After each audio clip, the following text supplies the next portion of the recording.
Exodus chapter 10, verse 1. And Jehovah said to Moses, Go in unto Pharaoh, for I have hardened his heart and the heart of his bondmen, that I may do my signs in their midst, and that thou mayest tell in the ears of thy son and thy son's son what I have wrought in Egypt, and my signs which I have done among them. And ye shall know that I am Jehovah. And Moses and Aaron came to Pharaoh, and said to him, Thus saith Jehovah the God of the Hebrews, How long dost thou refuse to humble thyself before me? Let my people go, that they may serve me. For if thou refuse to let my people go, behold, I will tomorrow bring locusts into thy borders, and they shall cover the face of the land, so that ye will not be able to see the land. And they shall eat the residue of that which is escaped, which ye have remaining from the hail, and shall eat every tree which ye have growing in the field. And they shall fill thy houses, and the houses of all thy bondmen, and the houses of all the Egyptians, which neither thy fathers nor thy fathers' fathers have seen, since the day that they were upon the earth unto this day. And he turned and went out from Pharaoh. Verse 7. And Pharaoh's bondmen said to him, How long shall this man be a snare to us? Let the men go, that they may serve Jehovah their God. Dost thou not yet know that Egypt is ruined? And Moses and Aaron were brought again to Pharaoh, and he said to them, Go, serve Jehovah your God. Who are they that shall go? And Moses said, We will go with our young and with our old, with our sons and with our daughters, with our flocks and with our herds will we go, for we have a feast to Jehovah. And he said to them, Let Jehovah be so with you, as I let you go, and your little ones see that evil is before you. Not so.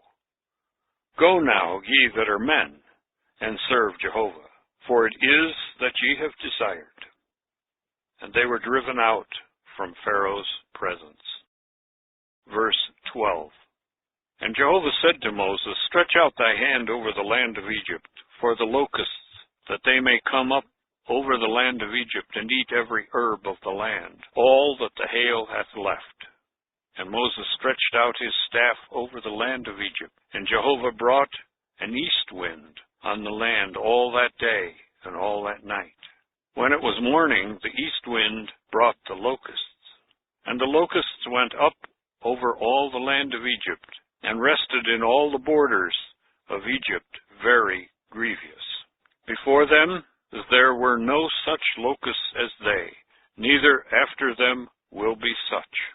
And they covered the face of the whole land, so that the land was darkened. And they ate every herb of the land, and of all the fruit of the trees that the hail had left. And there remained not any green thing on the trees, and in the herbs of the field, throughout the land of Egypt. Verse 16. And Pharaoh called Moses and Aaron in haste, and he said, I have sinned against Jehovah your God, and against you. And now forgive, I pray you, my sin only this time, and entreat Jehovah your God, that he may take away from me this death only. And he went out from Pharaoh, and entreated Jehovah, and Jehovah turned a very powerful west wind, which took away the locusts and drove them into the Red Sea. There remained not one locust in all the borders of Egypt, and Jehovah made Pharaoh's heart stubborn, and he did not let the children of Israel go. Verse 21. And Jehovah said to Moses, Stretch out thy hand toward the heavens, that there may be darkness in the land of Egypt, so that one may feel darkness. And Moses stretched out his hand toward the heavens, and there was a thick darkness throughout the land of Egypt 3 days. They saw not one another, neither rose any from his place for 3 days. But all the children of Israel had light in their dwellings. And Pharaoh called Moses and said, Go, serve Jehovah. Only let your flocks and your herds remain. Let your little ones also go with you.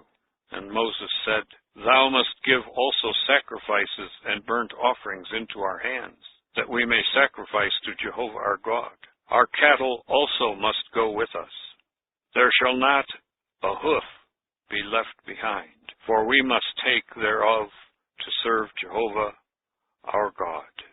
And we do not know with what we must serve Jehovah until we come there. But Jehovah made Pharaoh's heart stubborn, and he would not let them go. And Pharaoh said to him, Get thee from me, take heed to thyself, see my face no more, for in the day that thou seest my face, thou shalt die. And Moses said, Thou hast spoken rightly. I will see thy face again no more.